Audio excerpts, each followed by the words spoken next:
And it's hit deep to left center. Andrew Jones on the run. This one has a chance. Home run! Mike Piazza, and the Mets lead 3-2. At George looking up. See ya! 3,000. History with an exclamation point. And the New York Giants, given last rites by many in December, are the Super Bowl champs in February. Welcome to another episode of the podcast that's being played and listened to from coast to coast. Number 4, right? Number 4. Episode number 4 of Two Dudes, Two Drinks. I'm Reno. That's Steve. And, of course, we got Paul, the update guy, with us today. Hello, everybody. Again, in this sleepy part of the year in February. Boring. Yeah, lamest month sports-wise. You don't got no football anymore. Baseball hasn't started yet. Who cares about basketball at this point of the year? And, well, I'm a hockey guy. I know you guys don't care. But it is another episode. So, once again, we are here to give you top sports content. We appreciate all your feedback as always. We love hearing from you guys in the social media world. Steve-O, how you feeling today? I'm feeling fantastic. What do you got to drink, as the show's known as? I got my my vodka, sponsored by Yeti, sponsored by Absolute. If you want to call us, let me know. I'm taking your calls. I have, once again, plastic cup red wine. Is that really a plastic cup? You're drinking out of a plastic cup? Yeah, man, it's easier to clean later. That is just not on, man. What's that song? Red wine. In a plastic cup. Yeah, that's how it goes. Update guy, what are you drinking today? I'm drinking my Jack Daniels. I showed you guys the bottle that I killed pretty quickly over the last few weeks being home.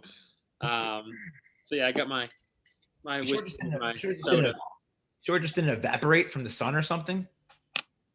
No. The stomach. What I do is I like using the pint glass. That's what I do because then I fill the whiskey all the way up. And obviously, if you're listening, you can't actually see what's happening here, but I fill it up about a quarter of the way. Pints of whiskey. God bless you. Add my soda and my diet soda usually, but I love doing the pint glass because you know why? When I guess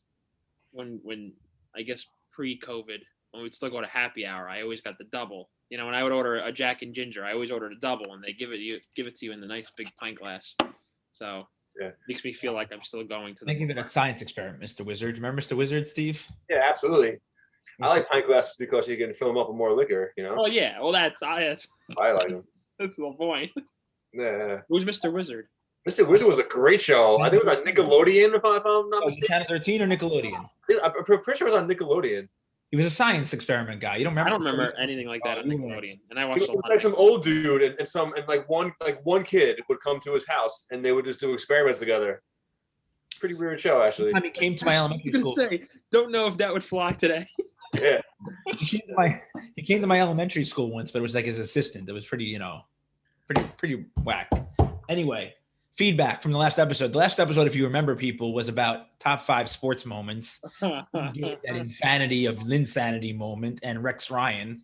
On Twitter, JD again from Valley Cottage said that he would have picked as his number 1. And I agree with this one. This was a great moment in our lifetime, especially Game 5 when the Yankees clinched against the Mets in Shea State, good old Shea Stadium, dumpy old Shea Stadium, to win the World Series. Piazza flying out to deep center against Mariano.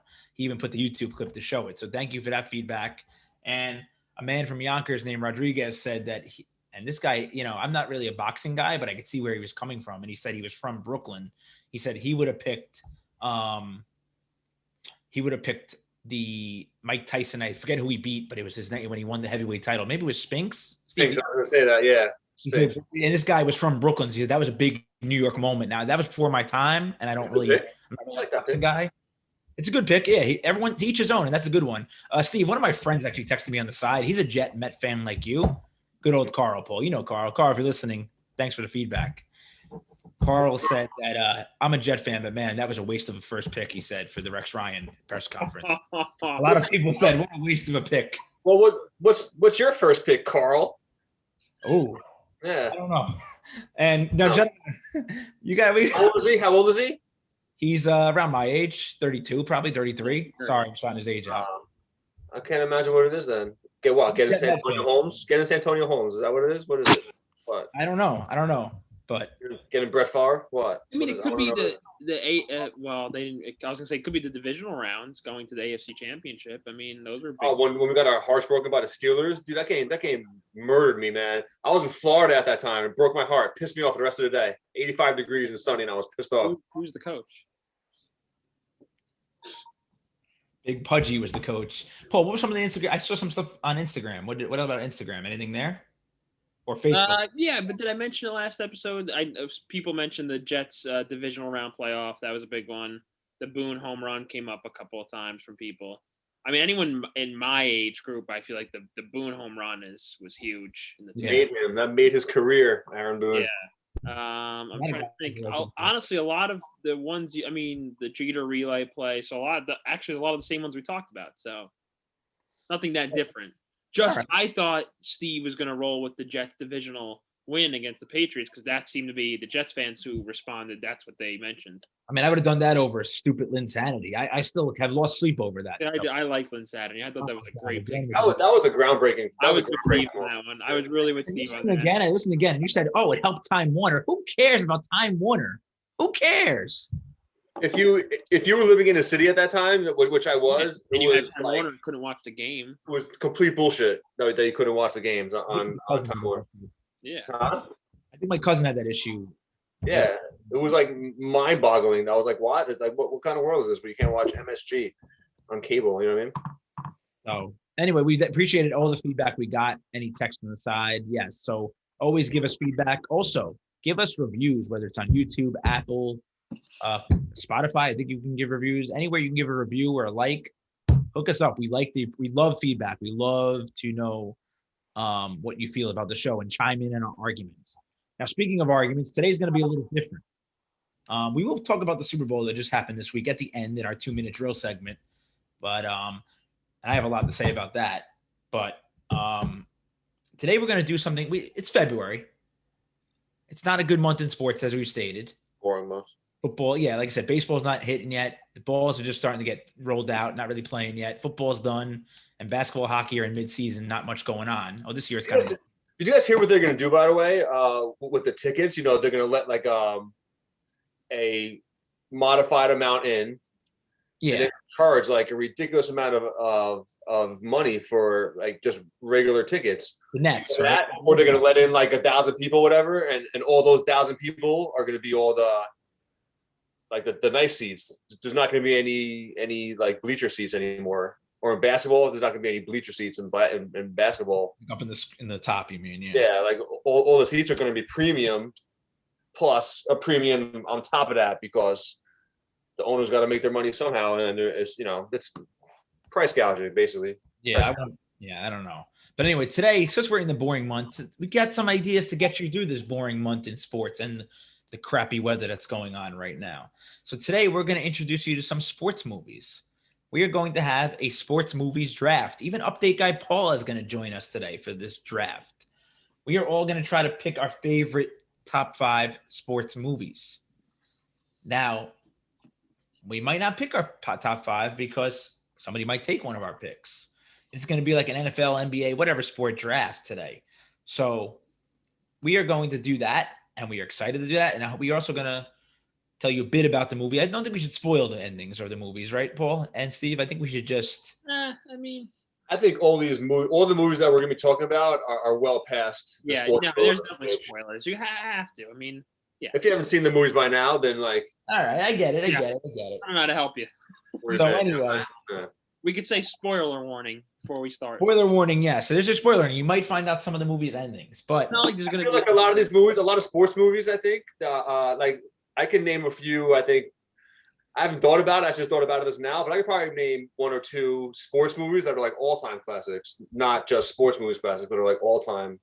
But I also think with sports movies, like in terms of spoilers, it's not like any of these movies have like some real big twists in them that you don't see coming. That's kind of why they're sports movies for the most part. So let's go, Paul. Let's start our sports movies draft. We hope to give you guys some interesting movies to watch this week. Okay, so yeah, I'll just for our random order, I'm gonna share my screen with you guys so you can see I'm not rigging the draft order. I'm using random.org, so I'll share my screen here. It's not like when the Knicks got Patrick Ewing in 1985. They happened to just get the first pick out of nowhere.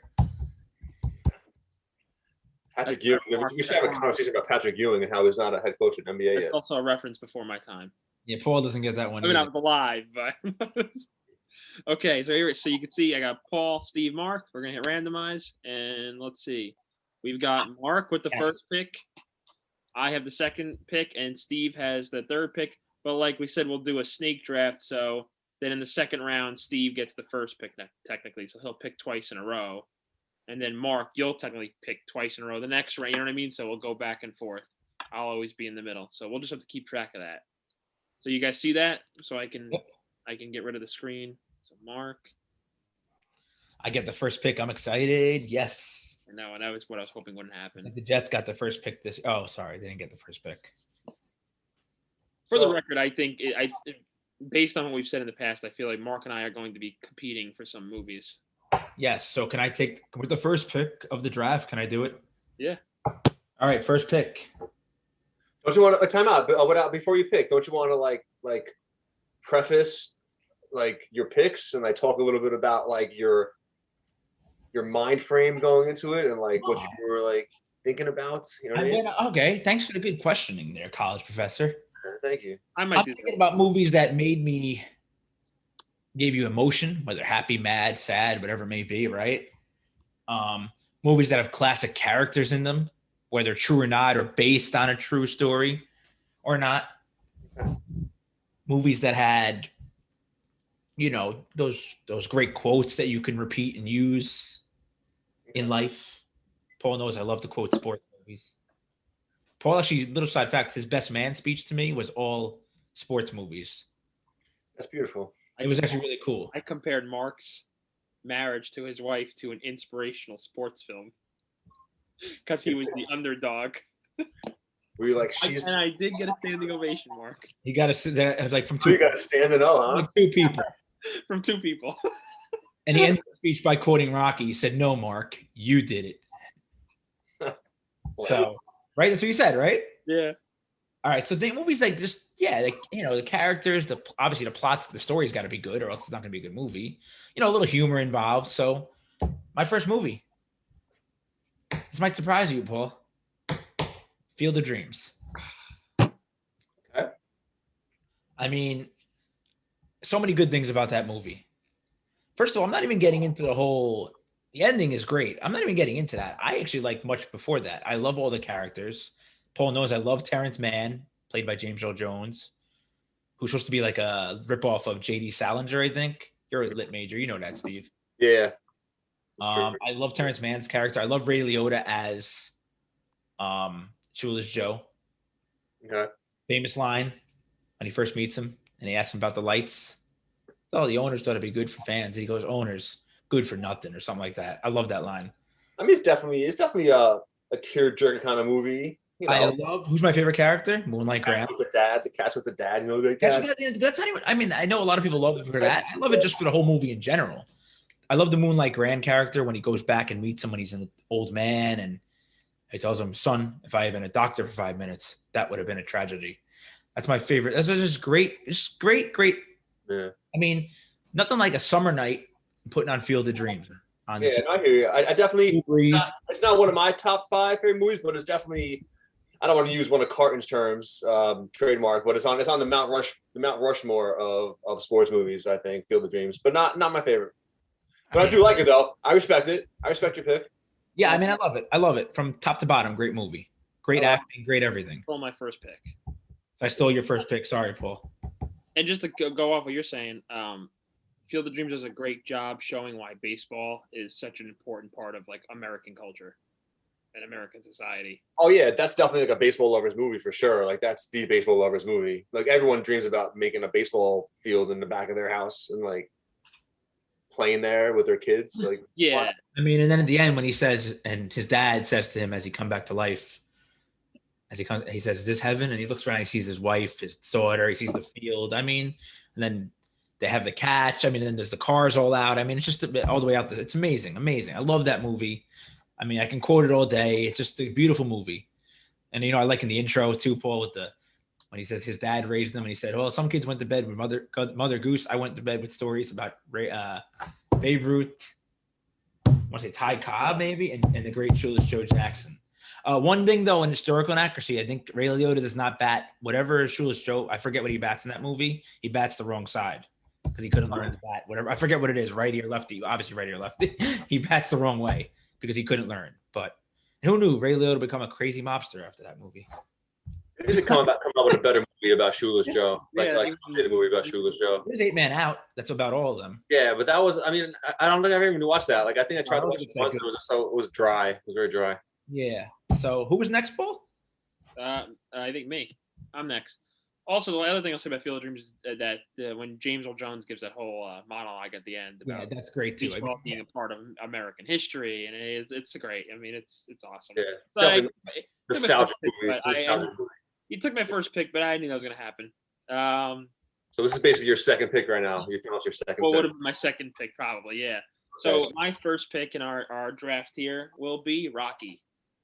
Oh, okay. You took away not my number one, but you took away one of my movies, one of my top. I mean, Rocky is the quintessential like underdog movie, and what's awesome about Rocky, and Mark knows, like, I like movies in general, so like, it's not just a great sports movie. It's a really good film, and like, you always think, like, if you read about that movie, ever watched about how they made it, and, like, Sylvester Stallone like really put his all into that movie. Like, he wrote it, he produced it, he like financed it, he directed it, and then he's the main star. And they say like it was kind of his own character. He kind of played himself, honestly, in a sense.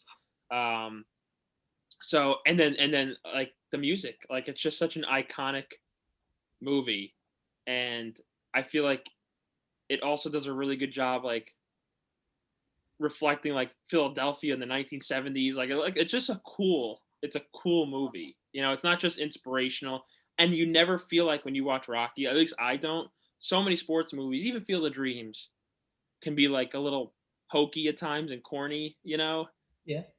Rocky never really feels that way. It never feels corny or cheesy. Like, it feels like a legitimate, it's like so raw, the movie. And it like, the boxing in it is so cool. Like the way they portray boxing, it's like, it's just awesome. And I know it did a lot for boxing at the time too. I mean, boxing in the 70s was still huge. So, it was reflecting what was a popular sport at the time. It's not the same today. But yeah, I just think it's such a great movie. And like, talk about like spawning generations of movies, and whether you like the other movies or not, like I feel like every generation has a Rocky movie at some point. Now we have Creed. That came out in the 80s, and it tracked with American history. Like, then you had the Rocky IV with the Cold War, I mean, and then you got newer movies too coming out, which potentially be on our list. You have Creed and everything. So Rocky wrote that movie, like you said, obviously. So I mean, Sylvester Stallone wrote that movie, like you said, and he shopped it around. He was trying to get it, but they didn't. They had trouble getting it signed to a studio because the people didn't want Sylvester Stallone as the lead role. Yep. He had some other people in mind, but Sylvester was like, "No." He's like, "I want to do it. I want to be the lead role." He said it would have broke his heart if that movie would have got like super popular and he was not Rocky. Yeah. So he was like, and he doubled down and he got the offer, and like, it won Best Picture. Yeah, dude, it like broke box office records. It was like crazy movie. Amazing movie. Great first pick, Paul. Great. It really is considered like one of the better movies made in like recent memory. I mean, it really is. So many good scenes. You got the running up the stairs. Yeah, like everyone knows that. You got the Yo Adrian. That's the most important movie of all time. Don't know sports, know the Rocky going up the steps. Adrian. Adrian. That would have been my second pick, but that'll be my first pick. I mean, if you can't get pumped for that movie, right, Steve? I mean, that song that's got to get you pumped. Oh yeah, it's a great movie. Again, that's on the Mount Rushmore of movies. That was in my top five. Rocky, Sylvester Stallone managed to get big time actors at the time, like Burt Young, who plays Paulie, was a big actor.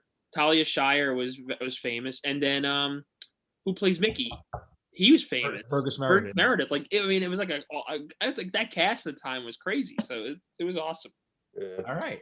You know who I think would have grown up to be like a real douche though? Only like in character land, like Rocky's son, like real queef, that kid, you know what I mean? Didn't like him at all. In the Not a fifth fan of one. that kid. Hey, in the fifth one, he thinks In the third, like actually in the third one, where it's like the son's kind of in it. Yeah, we just want to slap him around, And then he's older in Rocky Balboa, the one that came out in the 2000s. Oh, and that's the whole premise. Actually, isn't the whole premise like he's like, I lived in your shadow my whole life, like like. Hey, you know who plays him, Steve, in Rocky Balboa? That's Milo Ventimiglia from who? Milo from This Is Us, the dad from This Is Yeah. Us. Oh, I knew there's a reason why I didn't like that kid. Yeah. Best show on TV. All right, Steve, let's hear your pick. My number one pick that I got, Any Given Sunday. Actually, before I say that, let me preface that with I had a hard time with this list because there's so many movies out there that I love, Yeah. I tend to like movies for some reason. Besides this movie, and I'll get into it more later, I tend to like a lot of movies about sports that I'm not really like a huge fan of watching. I don't know if that makes sense to you.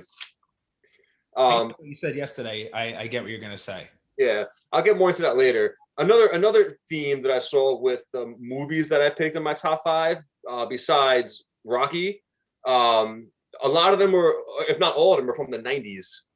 So I don't know why. A lot of good sports movies came out in the 90s. So anyway, Any Given Sunday came out in 1999.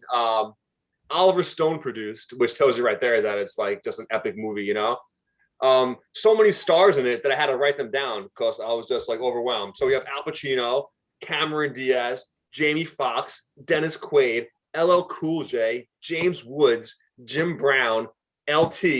I mean, come on, man. Matthew Modine is in that movie. Who? Matthew Modine was in that movie also. Matthew Modine. Yep. Yeah.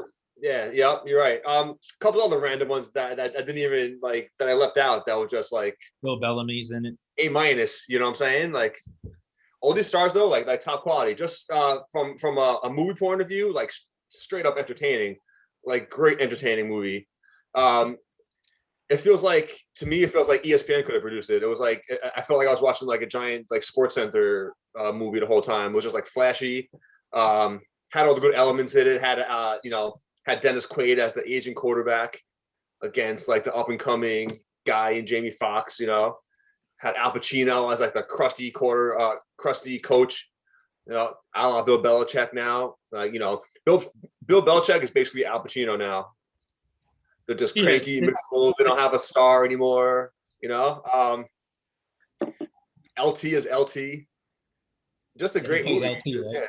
Yeah. Just very entertaining movie. I felt like it gave a good insight into how like an NFL player's life is. Obviously it was Hollywood-ified, but I feel like it gave a good insight as to how an NFL player's life is, especially like a star quarterback who's like kind of like pushing the old guy out of the way and it's like flashy and it's like the new guard, So couple things. I don't put that in my top 5. I don't know why. There's something in the movie that I love, but something I don't like. I don't know what it is. I have to watch it again too. It's been a while. That also might be why. I do like the Jamie Foxx character because in 1999, an African-American quarterback was not common. And they bring that racial aspect up into it.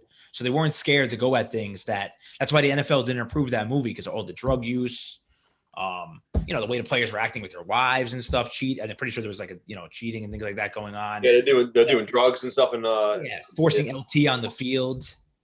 Injured, right? Like that stuff was definitely going on back then, and they didn't want that shadowed, showing up. Yeah. Big time, yeah.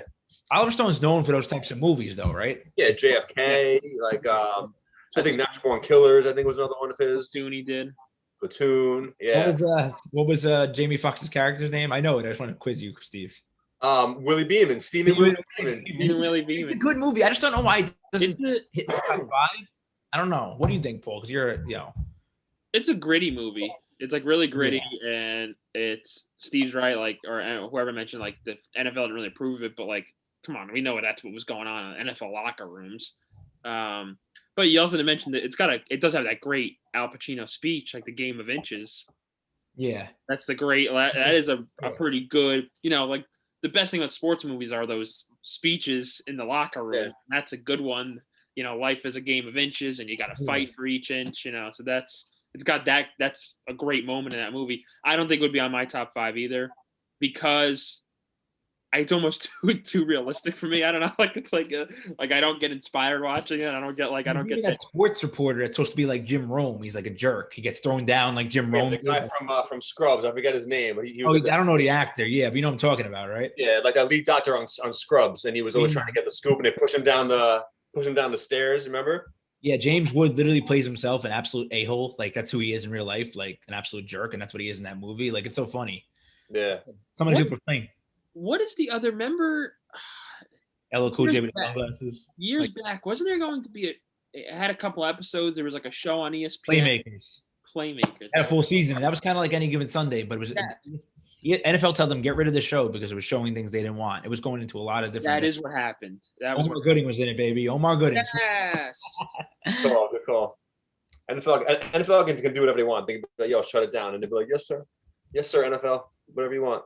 Okay, Steve, you get to pick again. It's snake draft. I get to pick again. Okay. My next movie up is Karate Kid. Oh. Okay. I would have never even thought of that. That's a great pick. And this kind of goes into my thing where I'm not into karate like whatsoever. I never took karate. I have no interest in putting my sons in karate. Like, I find it odd that like grown men call another grown man like sensei. Like I just find it's just weird to me, you know. But yeah, Karate Kid, I love it. Classic '80s movie. Makes me just feel all cozy and warm inside, you know. I can't tell you how many times I've done like, you know, this, like the crane thing, you know what I'm saying? Like everybody's done that. I can't tell you how many times I've said like wax on, wax off. Just a great movie, you know. Jersey boy moves to Southern California, you know, falls in love with the girl who's dating you know, the Cobra Kai guy. That's another movie kind of like Rocky that spawned off into a whole bunch of different movies. Netflix show is about that, right? Yeah, it's actually a pretty good show. I watched the first 2 seasons of Cobra Kai. It's pretty good. It's almost like Karate Kid, just reversed, you know. Unfortunately, the Karate Kid, I think the last Karate Kid had like what's his name, Jaden Smith in it. Yeah, Will Smith's son. That was a real piece of crap, that movie. You know. Can I tell you something? What do you think of this, Mark? I'm really curious. I have no beef with it. I just have never. I probably haven't seen that movie since I was like 4 years old, and I refuse to watch it. Why? I don't know. I have no desire to watch that movie. I don't like Ralph Macchio. I don't know. Refuse. And I look like Ralph Macchio. A lot of people say. You can't base your like of Karate Kid based on your feelings for Ralph Macchio at this point. I probably could watch it. I just don't like. What year did it come out? I was a kid. I was young. I don't know. I think 1988. Because my buddy from work, who's around Steve's age, loves the Karate Kid and says it's one of his all-time greats. Yeah, it's their generation. Yeah, and so yeah.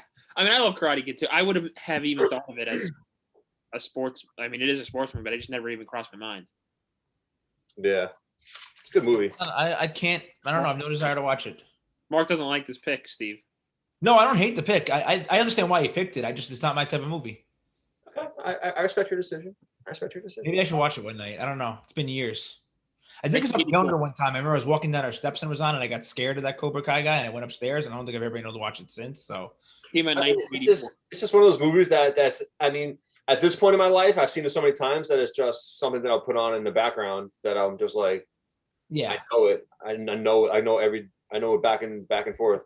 Wax off. And he gets all pissed that Mr. Miyagi's making him do that.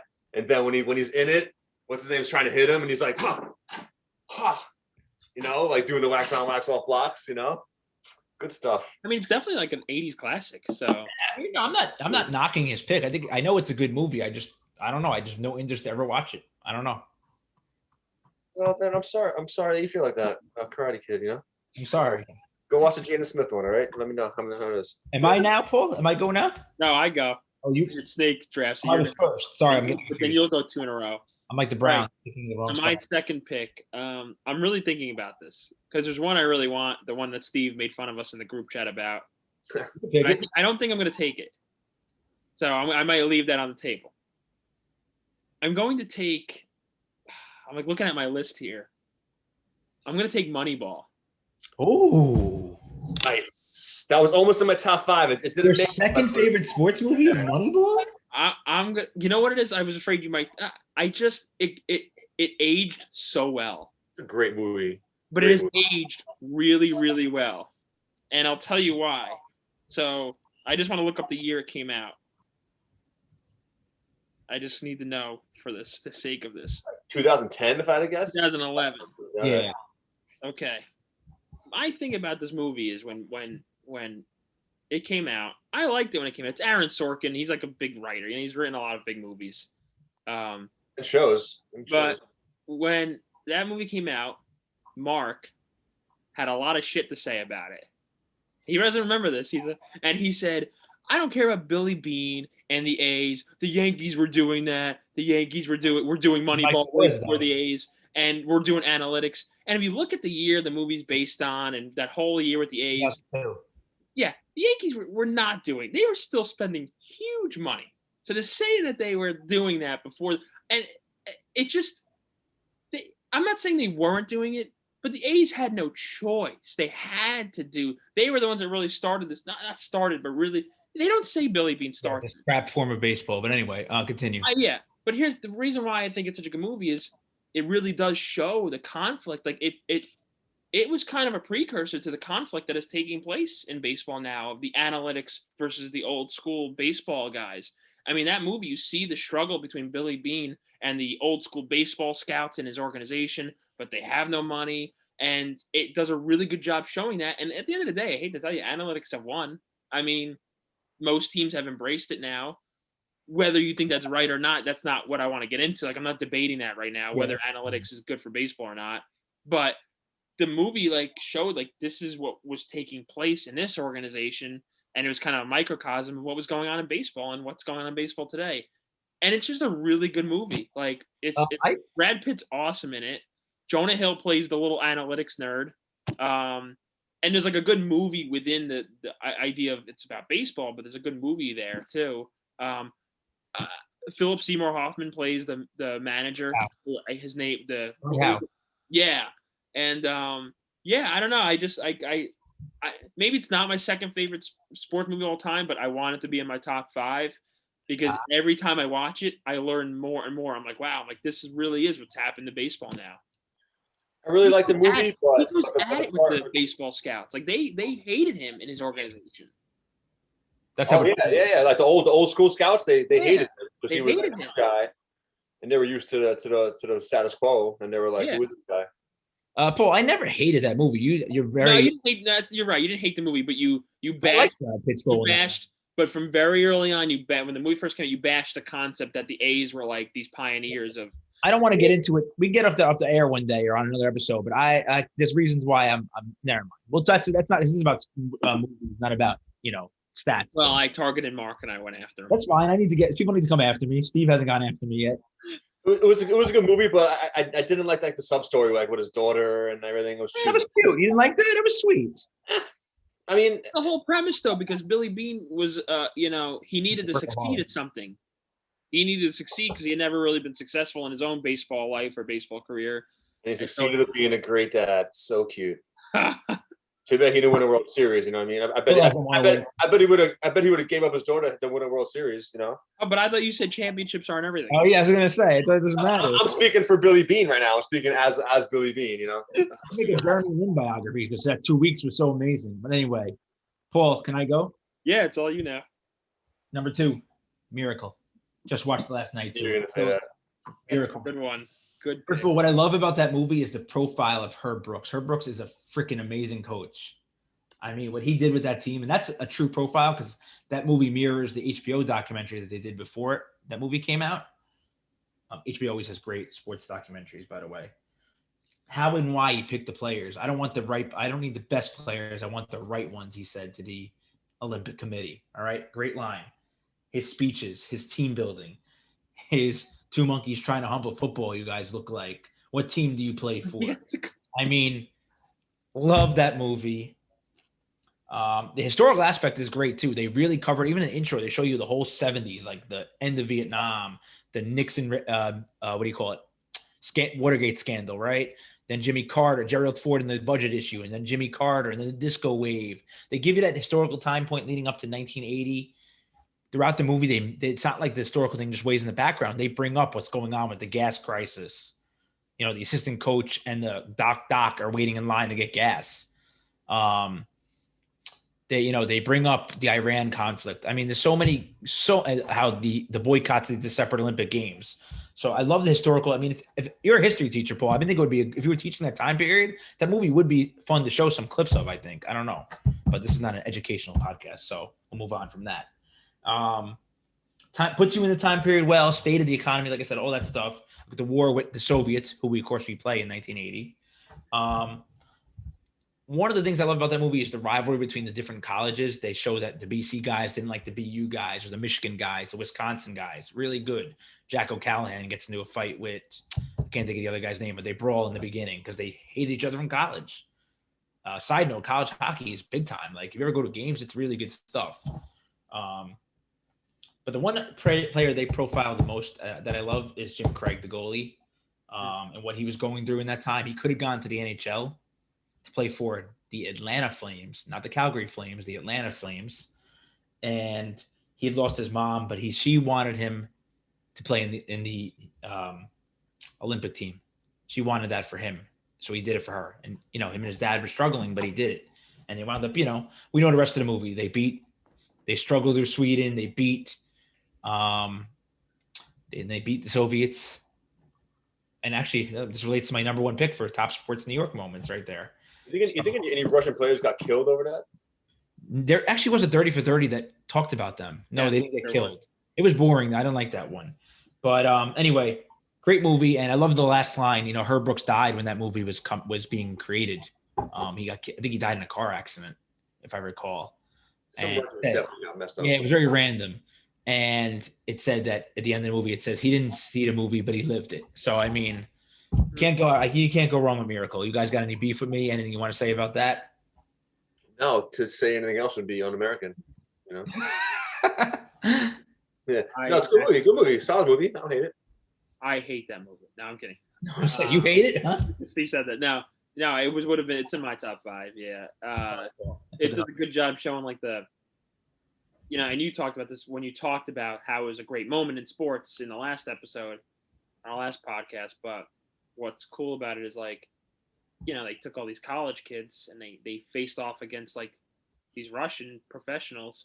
And when you watch the movie, they do a great job showing you like how physical, like they were college kids. Yeah, they were big, but these Russians were huge. Like they were like professional hockey athletes. Like they were massive, these guys. Like you see that in the movie, like just the difference in physicality, and the fact that they won, it really was a miracle. It's so cool. I mean, it was just a great movie. Obviously, the music was great too, the score and everything, and then it's good movie.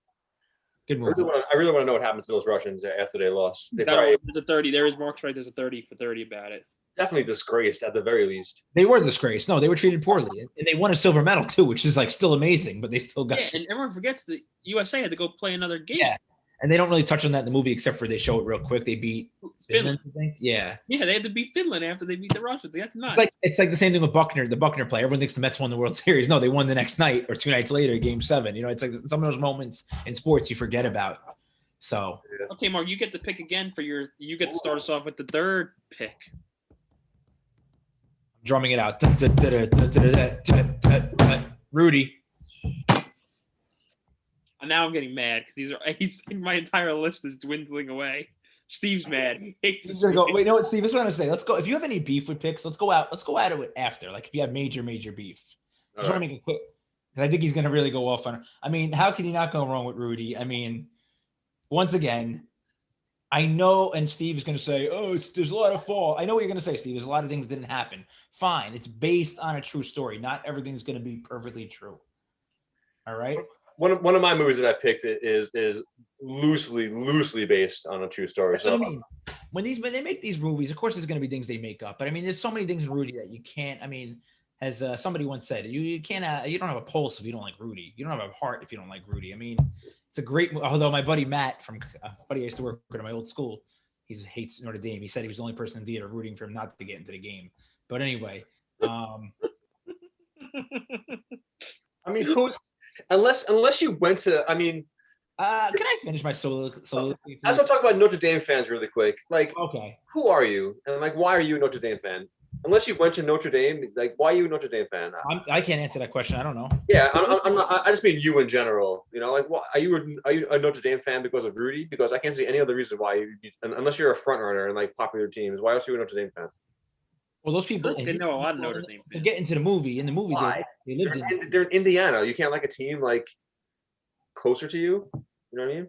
I don't know, but Because anyway, they're a historical team, you know, like it's a lot of history behind Yeah, it. it's cliche. It's a cliche team to like in college. all right. Well, anyway, the movie is not a cliche. The movie is amazing. When he sits there when he's little and he says, "I'm going to grow up and play football at Notre Dame." I mean, come on, can't beat that. Or, you know, when he finally gets there, or no, when I hate that priest. That's why I don't like Catholic school. Sorry to Catholic school. The priest tells him, "Oh," or the brother, whatever he is, tells him, "Oh, he tells him you're not going to college." Rudy, what does he tell? Oh, I'm blanking. But what does he tell him? The priest, he tells him, "You're not. This is not a sight. Oh, it's not a sightseeing tour." That's Yeah, what he it's not tells a him. sightseeing. What a jerk priest that was. Yeah, he is. I could feel God striking me right now for making fun of priests. But But like, anyway, come be an altar boy instead, Rudy. Come on. So I mean, he heard no his whole life.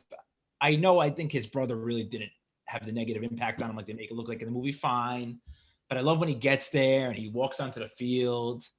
I mean, just how do you not like that movie? When everyone gives the jersey for him at the end, you know, when they bring the jersey, I'll play. Rudy can play in my spot. You're a captain and All-American. Act like it. But you know, my all-time favorite part is, Paul, when the dad gets there and goes, "This is the most beautiful sight these eyes have ever seen." I mean, come on. If you don't have a tear in your eye during that scene or any scene, then you just don't have a heart. It's my opinion. I mean, great movie. I love when he gets. I mean, I was acting it out with my daughter last week. The day you had it on, Paul, I actually carried her off. Acted like I was carrying her off the field. I mean, how can you not get inspired by that movie? I'm not going to get into it anymore. And Mark, a young Vince Vaughn is in that. Yes, a young Vince Vaughn. A young Jon Favreau. Yes. I mean, think about who's in. Like, there's some young. You know, I think there's someone else too. I can't remember, but like that's two big names, two big people with like smaller roles in that film would go on to be big. Is that how they met and became friends, Jon Favreau and Vince Vaughn, or no? I think so, I actually. think that's where they met, and they thought about swingers when they were. I think that I actually think that is where they became friends. I think I read that once. Well, then I like Rudy now. If it brought them two together, then I like Rudy. So that's my number 3. That's all I have to say. And Steve, you want to go on? Well, you want to go at me about it or what? You want to wait till the end? I don't have that much to say about it. It's just an movie to me. It doesn't really inspire me. I saw it. It was good. It didn't move me. You know, I thought Rudy was annoying. A little pushy little dude. You know, like didn't do it for me. You know what I mean? Like if I was the top quarterback and we were practicing and some little runt came and tackled me like it was a game, I would punch him in the face too. You know, like I'm like, calm down, man. Yeah. Like, I don't even know how to respond to that. give me a break. As much as I like Rudy, and it would Mark. I took Moneyball on Mark Snake to a good pick from me, but there are a lot of people who feel the way Steve feels, and it's just like, Yeah, I know. You know, it's. And I think Steve said it well when we were talking about this a while back. Like, it hasn't aged well because a lot has come out about him as a person, like after the fact. Yeah, like I know. I'll joke aside. I didn't notice. Yeah, I think he's just tried to make money, like by you know, public speaking. But I think he's the one that got in trouble for something. Like, I don't know, tax evasion, not tax Yes, tax evasion. Yeah, I think it was. Was it tax evasion? Yeah, he's had a lot of issues. I mean, if that's true. I mean, that's horrible. And but like you said, a lot of it is exaggerated, but like that, who cares? Like, that doesn't bother me. Like, it's a movie, you know. It's based on a true story. It isn't actually. Not everything has to be true. It's like Bohemian Rhapsody came out 2 years ago about Freddie Mercury, and they said a lot of the stuff was not like he had AIDS when he did that. Supposedly had HIV already when he did that big concert in London. He didn't have it yet, but they just did it because I don't know. It just built up the story better. You know, I don't know. They said we're not trying to make an actual biography about him. It's based on show you about him. Yeah. That's what Rudy does. So anyway. Okay. Well, I get the next pick, my number 3, and then Steve gets the 2 in a row again. Yeah, these picks. My third pick Oof.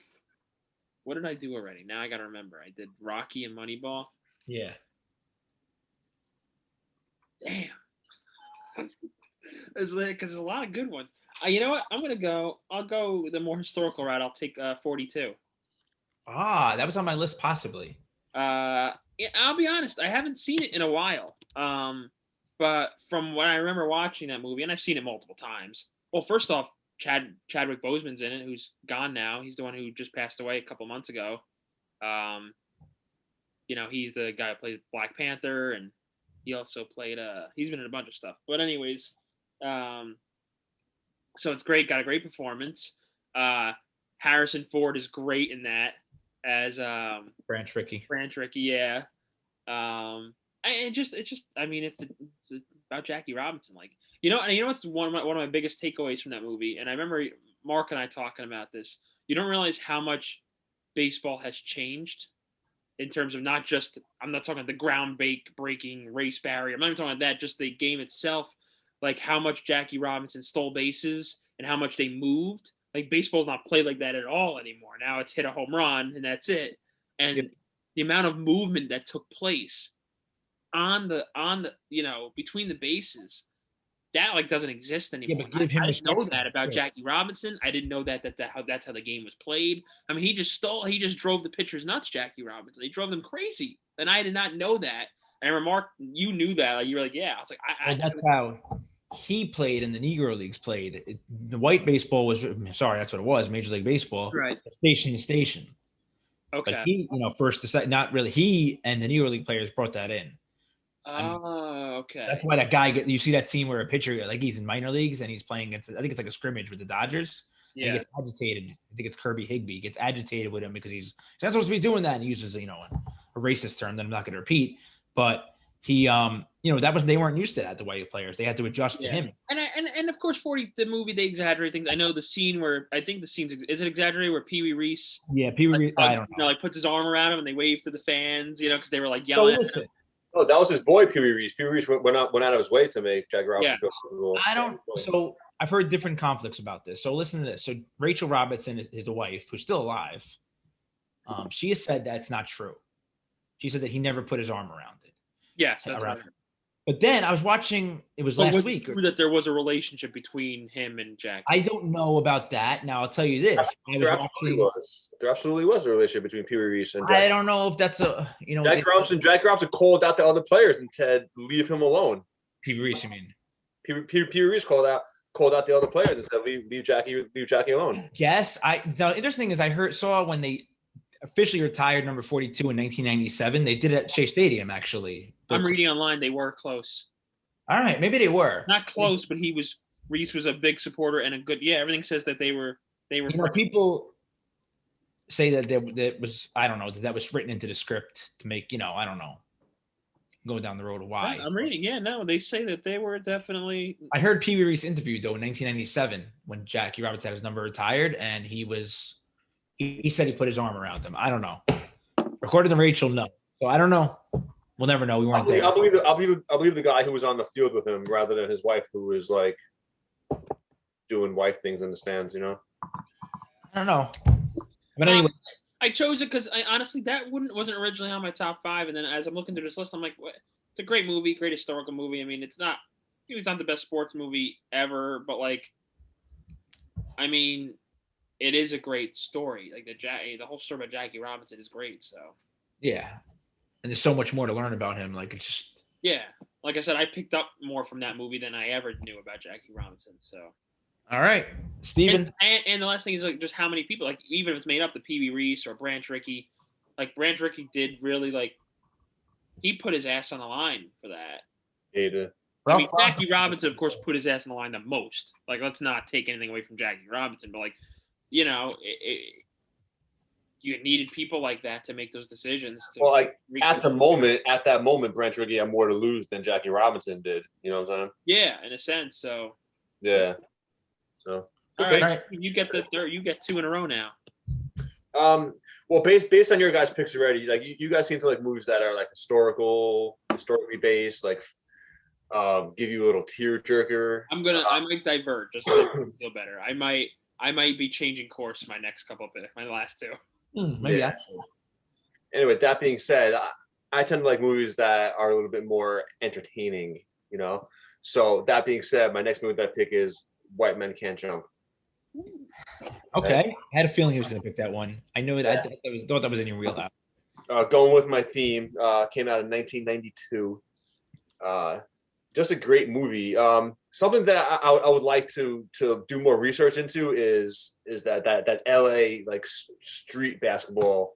You know, even the New York basketball scene. Like Earl the Goat. You know, all those like really good street ball players that probably could have made the NBA, but they just didn't have the route to get there. You know. But it's just an entertaining movie. It's got Denzel in it. It's got Woody Harrelson in it. It's got Rosie Perez in it. You know, like Billy, you so stupid. Really? Words that start with Q. Yeah. It's got It's got the underlying Jeopardy theme in it, which I like. Okay. You know, just an all around. Just it's a fun movie. You know, it doesn't teach you any lesson. Well, it does actually because. It does because you know this was like around like the Rodney King time, so it wasn't really popular for black people to hang out with white people and all this stuff. So it was a little groundbreaking in that time. It wasn't at where they were winning Grammys kind of groundbreaking, but it was a pretty groundbreaking movie for the time. So overall, just a good movie. I don't really know what else to say about it. It was entertaining. It wasn't historically accurate about anything other than the LA basketball scene, and it was true to that. It was fun watching them like hustle players. Made me laugh. I love Rosie Perez. And yeah, it's a good movie. All right. What do you guys gotta say about that? No, good choice. That's it. Yeah. Just give us your next pick. Let's keep him firing. My next one, I don't know if you guys are going to agree with me on this one, but my next one is Cool Runnings. Yes. Oh, yes. I had a feeling that was coming. 1993. Okay, it came out in 1993. And you want to talk about Olympics? This was, Jamaican people were doing winter sports for the first time ever. It was an anomaly, people were looking at them like they had three heads. Just crazy. I did some research into this actually, and the movie is actually very, very historically inaccurate. Number one, they weren't sprinters. Number one, let's back up a little bit. I'm sure you guys saw the movie. The part where they were sprinters and they knocked into each other and they got disqualified, that never even happened. That was straight Hollywood fluff. They were never even sprinters at all. They recruited them from the Jamaican army, and they would practice in the sun. They practiced in Jamaica for like a week before they were shipped over to somewhere cold. They were sponsored by two rich Americans that gave them all the money they needed, basically. So they were never really hurting for money. John Candy true or no? Like that character? The great John Candy's in that. No, he was not. They had no like down on their luck coach. They had a coach, just a regular coach. I don't even know his name off the top of my head. But John Candy was a great character in the movie. It was a great movie overall. Dougie Fresh was in it. Yeah. Like Jamaican, and they got a bobsled. That it was a catchy song. Just a feel good movie. Based on something that really did happen. They Hollywooded it like crazy, but the Jamaicans really did have a bobsled team in the Olympics. And moving forward, I didn't even notice. In 1994, in the 1994 Winter Olympics, they finished. The Jamaica bobsled team finished ahead of the Americans, the Russians, and the French. But that's just crazy to me because like Jamaican people, they come from like 85 degrees and humid, and they're going to do the bobsled, and they're beating Russians. So it's just a good movie, a good 90s feel good movie. You can't find anybody who doesn't like that movie. No, it's a good one. Not hating on that one, Steve. That's I yeah, wouldn't put it in my top 5, but it's good. It's good. Thank you. yeah. What a fun movie. That's Two wow. good picks there by Steve. He's much better top 5 for him this time, right, Paul? Yeah, he's not Well, we giving still gotta see his number. on You know, the he's press giving- conference. Yeah. All right, Paul, let's go. Yeah, so I'm gonna change course a little too. You're what? Your third or fourth pick? On my 4th pick. Yeah. So yeah, after this, Mark, you're gonna go twice, so you'll be done, and then it'll be my Yeah. 5th, and then Steve will go last. Yeah. Again. I'm gonna go with Dodgeball. Yes. Great movie. Like talk about like that Dodgeball came out when like I feel like comedy movies were at their height. You know, like Ben Stiller was at his peak. It was like peak Ben Stiller, you know, peak Vince Vaughn. And like there's just so many people in that movie. I'm looking right now at the cast because I knew as Steve was talking, I'm like, I'm gonna go with Dodgeball. And I'm like looking up everyone that's in it, you know. Rip Torn. That was when Justin Long was kind of famous, you know. Yeah. Hank Azaria's in it. Alan Tudyk as Pirate Steve. Then you look at all the random people in it. Jason Bateman plays one of the announcers. Oh yeah, you're right. Gary Cole, the guy from Office Space, he plays, you know, the boss from Office Space. He plays the other announcer. Okay. There's like so many people in this movie, and then I'm looking at cameo appearances. There's the Chuck Norris Lance Armstrong cameo. There's a Lance Armstrong, and then David Hasselhoff cameos in it. And like, I think it's like another movie like Cool Runnings, where like it's obviously much more like Cool Runnings is more like family friendly. Dodgeball is not at all. But that was Vince Vaughn's heyday too. You said Ben Stiller. That was also Ben Stiller. But Dodgeball also like another one of the movies like everyone knows, like everyone remembers. It's such a funny movie, and it's so rewatchable. Like every time it's on, I watch it, and it's another.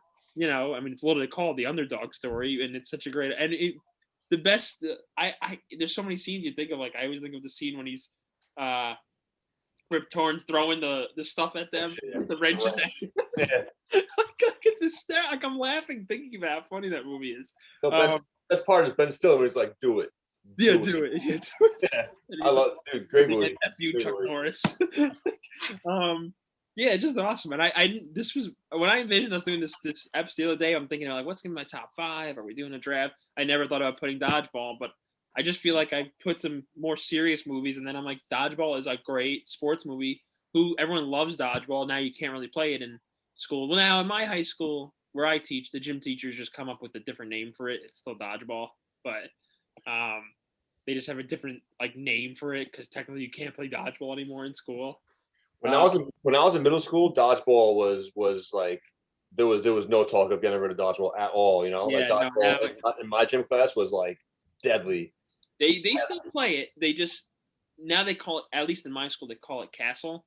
Yeah, but they play with those foam balls now. We used to play with the balls that smash. Oh yeah, like those balls, like people like legit people would cry in gym class, you know, like they would get hit in the face and they would cry. Yeah. You used to play scatter dodgeball. Do you play scatter dodgeball? We used to play that in camp too. It's just basically like every man for himself. You know, the whole gym is open. It's every man for himself. Oh yeah, they play that now still. Well, my favorite quote in that movie is when he quits Vince Vaughn and he goes like to the airport and he sees Lance Armstrong. He's like, I was gonna quit once. I was gonna quit once. You know, when I got diagnosed with lung, testicular, and brain, whatever cancers he had. Yeah, he lists all his cancers All at the same time, but with the hard work and whatever, blah, blah, blah, I made it through it, and I became a Tour de France champion, whatever, how many times. But he's a fraud anyway. Lance Armstrong. Yeah, he ended up being a fraud. But yeah, no, that's a good line. I know it's good. All right, good choice, Paul. All right, it's up to me now. So that was my 4th. Yeah, so you get My 2 fourth more. and fifth. These will be your last 2 picks, Mark. I'm gonna go with number 4. I'm gonna go cute. I'm gonna go with a kids movie here because I can go with Ladybugs? I can go with Hoosiers, but I'm not. Ladybugs. No, I'm going with I don't even know what the hell that is. I'm going with a classic kids movie that aged beautifully. It's not dumb even today. Like the Mighty Ducks, when you go back and watch them, they're pretty stupid. Sorry to my fans out there that are Mighty Ducks fans. I'm going Angels in the Outfield. Cute. Because that movie, when I watched it with my students, I don't like to bring up that I'm a teacher on the podcast, but I am. A few years ago, they were loving it. They were standing up and cheering like it was a real game. That movie is still good to this day. Tony Danza great. George Knox, what's his name? Danny Glover is George Knox. The guy from Back to the Future's Al the Angel. What's his name? Christopher Lloyd, right? Yeah, Christopher Lloyd. Yeah. Lloyd, yeah. Matthew McConaughey, the young Matthew McConaughey in it. You got That's another movie with a lot of young actors. what's the kid's name, Paul? The main character. What's his name? What's his name in real life? He became famous. Joseph Gordon-Levitt. Yeah, Joseph Gordon, and he plays. I can't think of the kid's name right now, but he's the main character. You got Adrian Brody's in that. Yep. But anyway, that's not why I like it because it's still like to this day is funny and it's like, all right, we know an angel's not gonna help a team win, but it's just awesome. You got Pigeon Lady from Home Alone in it too. Home Alone 2. The foster mom, yeah. I mean, I just love that movie. I mean, it's still. I mean, at the end when he comes out, tells Mel Clark, "You got one." I got nothing. First of all, he throws like 190 pitches. That'd be impossible in baseball today. But hey, that part didn't age well. But everything else. Oh, and then Ranch Wilder, the douchey announcer, I can't stand, but I love. I don't know. That last scene is still iconic when he goes out there and he's like, "You got one strike left, Mel." Well, you know what I'm talking about. And then he goes, "You got an angel with you right now." And the whole stadium does the angel wave. I mean, I cried thinking about it. And then when he makes that last catch at the end, oh, beautiful, beautiful movie. It still ages good, even though it's a kids movie. I was trying to stay away from kids movies. That one still ages well today. Mark really connects with the line when the kid says, "You used to be Mel Clark." Yeah, I used to be a kid. He walks away all haggard. And oh, by the way, folks, a caveat. We didn't say this in the beginning. The movie Sandlot was not allowed to be put in anyone's list. Steve refused to. He said we couldn't do that. We took it off. I don't know why, but whatever. All right. My number 5. I am going to, like I said, I can go with a lot of movies here, but I'm picking this one because I've been too emotional, too many uplifting movies. I got to go with a dark side of sports. And don't tell me it's not a sport because it is. I'm picking number 5. It's going to shock you, Paul. The Wrestler with Mickey Rourke. Ooh, I like it. Great movie. Because if you're a wrestling fan of the 80s, Steve, I know you're not a wrestling fan anymore, but I know growing up you liked all those guys, Macho Man and all of them. Yeah. A lot of those guys you watched are dead. And Roddy Piper. Yeah. And a lot of those guys are gone from this planet. They're in the, as one of our fans, JD, says, they're in the big wrestling ring in the sky right now.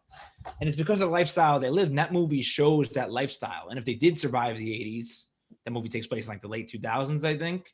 It shows what they're doing now. A lot of those guys are not living a glamorous lifestyle. Yeah. You know, The Rock went on to do different things.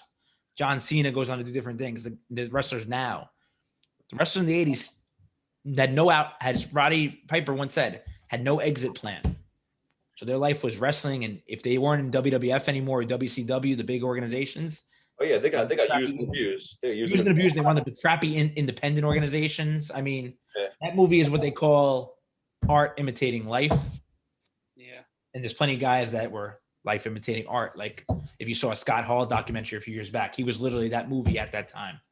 So The Wrestler it's a sad movie. It's, you know, it's very dark. He has a tough, horrible relationship with his daughter. But I mean, that's the truth of a lot of guys from that era. Roddy Piper being one of them, Steve. Not to bash Roddy, it's just he admitted that, you know, that he was a horrible, horrible person. He had a horrible life. The only one that came out good from that is the Hulk, basically. Yeah, I mean, but yeah, you're right. He was his own brand. Like he was his own brand. He was able to branch out and do other things. The rest of them, everyone else just got. I could have gone with the uplifting Rocky 2 or Hoosiers or Remember the Titans, but I went with The Wrestler because I wanted to put something a little more clever there. The Wrestler is a really good movie. Yeah, great movie. He used to go work at Acme, and Paul loves his Acme cold cut cutters. I mean, you know, I had a lot of choices, but I went with The Wrestler. I mean, I felt like I needed to show something that isn't just that uplifting, emotional movie, and The Wrestler is that art imitating life. So my 5 are done. There we go. Nice. All right, Paul and Steve, finish up. It's up to me, right? Who's going? I go, and then you go. Okay. Steve does what? Final 2, right? No, just one. Just one. We're on our last one. Oh, okay. We're on. Yeah, I'm gonna take Friday Night Lights. Okay. Can I tell you? I don't know if you're gonna talk about this, but the best scene ever in a football movie, and they actually, I don't know if they put it in the. I think they actually wind up taking it out of the DVD because like kids were getting killed doing it. Was that scene where they were laying on the double yellow lines in the middle of the road? You guys know what I'm talking about? Yeah. I don't remember that part. You probably there's a chance that you saw the movie without that part in it because they took it out because there was kids football players mostly that were imitated in this movie, and they would stand and they did the scene where they're in the double yellow, laying in the double yellow lines like crazy kids, and a couple of them ran over. So Yeah, sorry, Paul. no. I put this on the list because it's a movie that grew on me over time. When I first saw it, I didn't love it because I was so used to the typical inspirational sports movie, and it's not that. Not that it's dark, like Mark chose The Wrestler, which is a dark movie. Friday Night's not dark, but it definitely goes into the underbelly of high school football, which is an interesting place sometimes. You know, like the pressure from parents, and I mean, and this is in Texas, in Odessa. I mean, Texas is the height of high school football. I mean, that's and they really revolve more on high school football than NFL or any professional football. And so it does a really good job showing the pressure on some of these high schoolers, and you know, I just like it because I like that they lose at the end. Like, it's not this inspiration, but is there inspiring moments within the movie? There are, but like, you have to find those moments. At the end of the day, they don't give you this big inspirational message. At the end, they lose, and it's just a high school football team. But you realize from watching that movie how important. Like, we can sit here and go, it's just high school football, but to these kids in Texas, football is life. It is, and there's whole town though. Yeah, and it's that's based on a true story. That's once again inspired by true events and everything. I don't know. I was trying to debate what to pick here last, and you know, Friday Night Lights. It's another one. It's a really good movie too. It's a really good film, and Billy Bob is good. I don't have too much. Yeah, I mean, and the one kid who gets hurt, and I mean the one kid, the parents who's are alcoholics. I mean, there's so many stories within the story. You know, that movie's all about the different characters. It's not just about the team. Once again, a racial aspect too. Yes, the racial aspect in that movie is supposedly there's more racism in that town than they show in the movie. If you read the book, they really get into it. Yeah, and then I never watched the TV show. I know there's a whole TV series.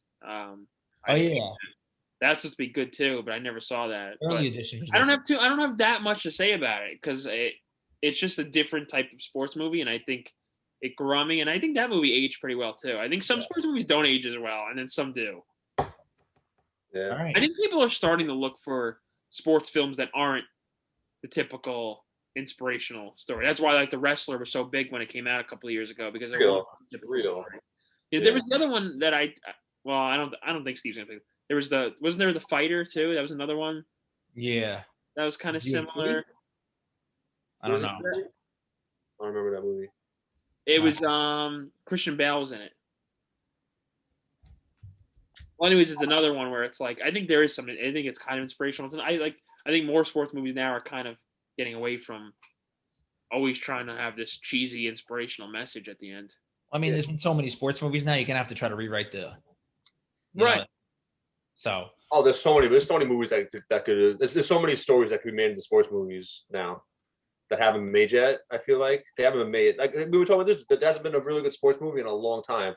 I feel like there's been a lot of stories like in the past, let's say decade, that you could make a movie about.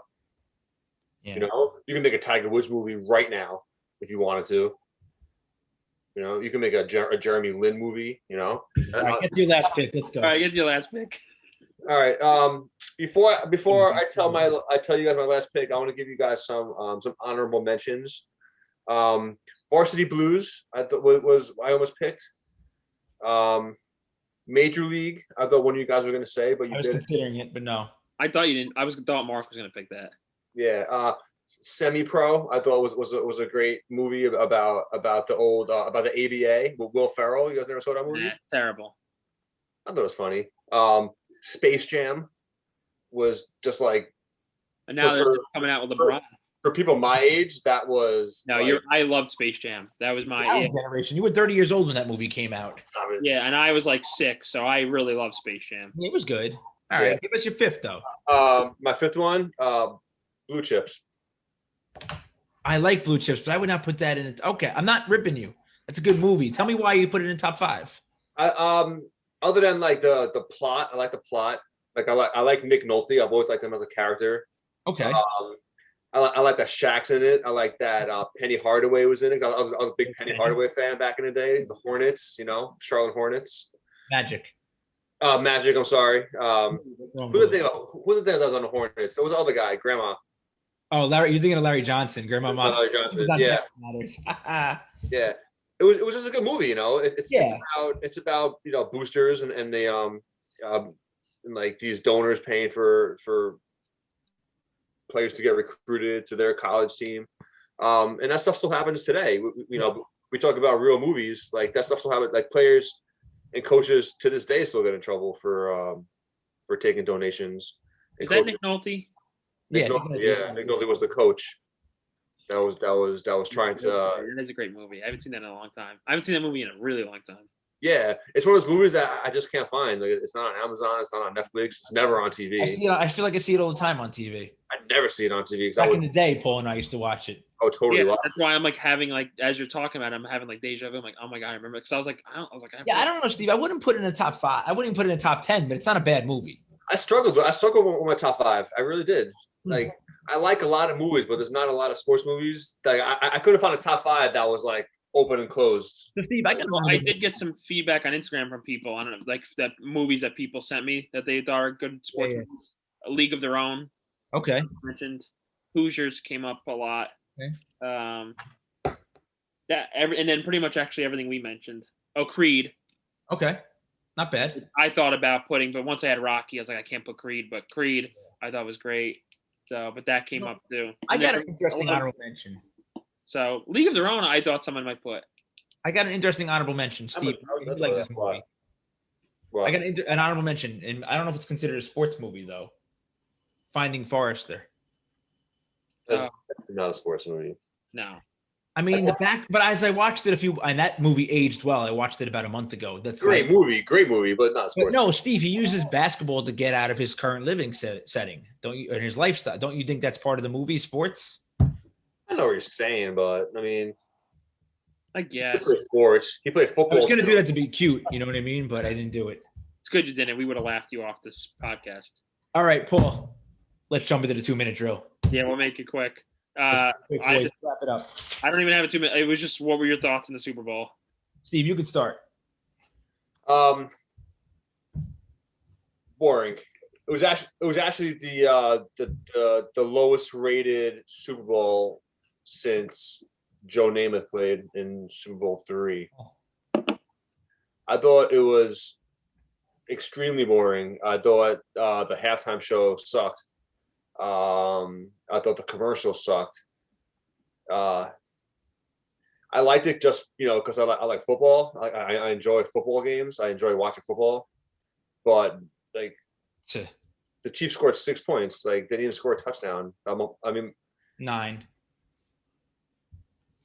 They scored 9 points, but it doesn't matter. Yeah. Whatever. Boring. Yeah.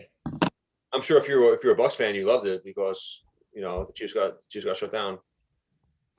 But boring as hell. I'm gonna run down the Super Bowl right now. You're not gonna like what I'm gonna say, and I'm gonna do it quickly in 2 minutes. First of all, I'm gonna read you my tweet. Poor coverage. I mean, there was a lot wrong with the Super Bowl, but CBS did a minor league job presenting that game. That was awful coverage. Okay, I gave my opinion about Fox Sports. They're much better. All right. Which part do you have beef with? What part of the production? I mean, CBS always feels very minor league rinky-dinky to me compared to Fox. Fox seems like it's a big game. I agree, actually. CBS does not feel as big. Bam. That's strike one. I'm going to go at him again. Oh, you little white boys are going to love him. Tony Romo sucks. He's the worst announcer I've ever heard in my life. He's horrendous. At the end of the game, Mahomes and Brady, Marshawn picked this up, and I went back and looked at it. Brady and Mahomes are talking, and they were, having that final QB talk and that embrace. And these two idiots are, just be quiet and let's hear what they're saying. You're not supposed to talk. I don't listen to the game for you. That's all announcers. All announcers. No, Buck doesn't do that. Joe Buck doesn't do that. It's funny because a lot of people hate Joe. Hold on, that's my 2-minute drill. What's funny is a lot of people hate Joe Buck. Yeah, but anyway. So I like Tony Romo as an announcer. Hold on. I thought you were still going. No, I'm not done. Hold on. bored with Brady. I'm not. First, I'm tired of you guys. Oh, Brady, I love him. God, just because you're 40 years old and look like, or I try to look like him, doesn't mean you gotta love him. He's 43. Whatever how old he is, I don't care. He's 43. I know. I mean, I'm bored with him. I have no. All joking aside, no disrespect to him. He's had a great career, but if this is going to be him winning every year and going to different teams to win, then NFL is just as equally compelling as the NBA. Poor, boring. You know, next year he's going to get J.J. Watt. Last 3 Super Bowls that he played in. That's what I liked about Tom Brady. He always played in, and I'm taking the Giant fan out of me for this a minute. What I liked about Brady is he always played in great Super Bowls, whether it was the one against the Rams, the one against the Panthers, the two. I mean, obviously the Giants ones I liked for other reasons, but even the Seahawks one, the Falcons one, the last 3 have been lame, not compelling. I guess, I mean, that's a microcosm of the NFL season. This NFL season was one of the worst in history. Now, part of it was because COVID. Part of it, the whole reason was because of it. COVID, no fans. But I mean, I don't know. The direction of the league, I don't like it right now. I'm not interested in a lot of the things going on. If it's going to be the same teams winning every year, then count me out. I can't watch this. It's not the same teams winning every year in the NFL. What are you talking about? How many Super Bowls is Brady? All right, not the same teams, but the same players. Other than Brady, you know how hard it is to win a Super Bowl. I would think to win a Super Bowl is probably the hardest sport to win, like the championship. Like that's the hardest thing to win. I think the Super Bowl Cup is the hardest to win. The what? Stanley Cup. I don't agree with that. I don't. Where do you get that reasoning from? Boomer says it, and he played football. I don't care what Boomer says. I'm telling you, hockey's the toughest. But Are anyway, you done with your rant, Mark? that was the microcosm of a really bad NFL season, and part of it's what's going on in the world. All right. So anyway, the thing about the Super Bowl is, as much as people are giving the adulation to Brady, like that Bucs defense was unbelievable. yeah, they were great. Yeah, they And- shut him but down. as much as they were unbelievable, the chips were being laid before that. The chips were starting to fall before that game, a couple of days.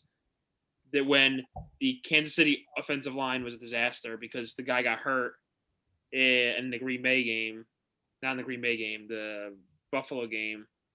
So the offensive line, if you paid attention what Romo was saying and what Nance was saying, that they had to make so many changes on the offensive line. It wasn't the offensive line they had all year.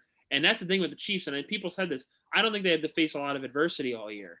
So when you haven't had to do that, they got swamped.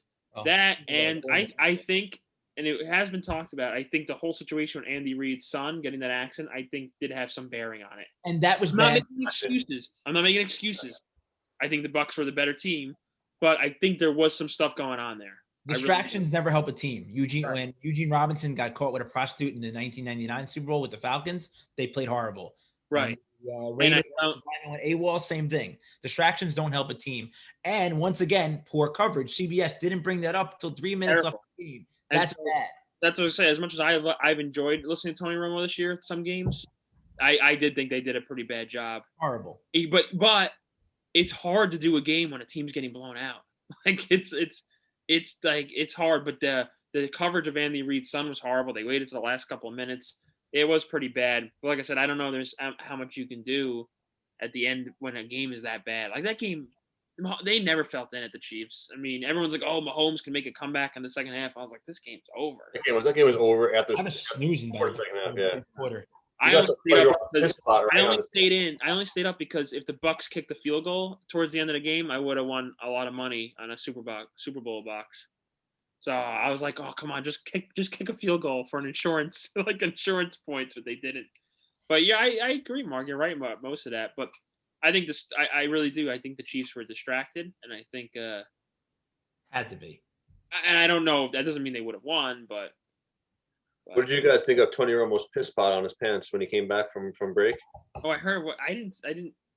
Everyone was talking about it. Whatever, make a meme about it. If you look it up, if you Google like Tony Romo piss pants, then like I'm also sick of the whole with the Super Bowl. Like, I'm sick of people talking about the commercial. The commercials were terrible. Like, I never watched the Super Bowl for the commercials.